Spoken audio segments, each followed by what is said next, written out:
Remigrantai 2 jau kurį laiką karaliauja Lietuvos kino teatro ekranuose, tad pakalbėkime apie šį naują nuotykį. Filmo istorija sukasi apie vieną iš bičiulių Freudą ir jo močiutę, tiksliau jau mirusią močiutę, ir apie tai, kaip jie turi pargabenti ją iš Londono į Lietuvą laidotuvėms. Karosas, kurį vaidina Kirilas Glušajevas, lieka Lietuvoje ir derina visus su laidotuvėmis susijusius dalykus, o kiti 3 bičiuliai vyksta į Angliją ir iš tenais gabena mirusią močiutę į Lietuvą. Viskas turėjo, aišku, būti kitai. Dėl finansinių problemų jiems teko kūną pavogti ir parsigabenti į Lietuvą patiems. Ir taip gauname vieno retesnio kino žanro pavyzdį Lietuvos kine, tai yra bičiulių kelionės filmas. Filmo kūrėjai žada 3 daugiau veiksmo ir aš visiškai su tuo sutinku. Veiksmo čia yra gerokai daugiau negu pirmajame filme, jis yra įdomesnis, jis labiau įtraukia ir aišku, kelionės per skirtingas valstybės taip pat labai įdomu.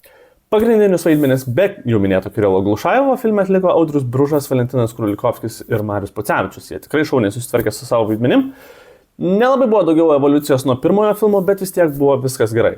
Mane labiausiai dėmesį patraukė Saulė Godbergė, kuri buvo viena pagrindinių, sakykime, taip antro plano aktorių, bet vis tiek mažai matyta kine. Ir keista dėl to, kad jie atliko tikrai vieną įsimintiniausių vaidmenų, natūraliausią vaidmenį ir tikrai buvo smagus stebėti jos pasirodymą. Ir dėl paties humoro. Asmeniškai man jis jau yra pabodęs. Bet aš nebejoju, kad jums galėjo ir patikti. Tai to smarkiai nevertinsiu. Vienu ar kitu atveju, jeigu jau matėte šį filmą, pasidalinkit komentaruose savo nuomonę ir nepamirškit manęs pafollowint.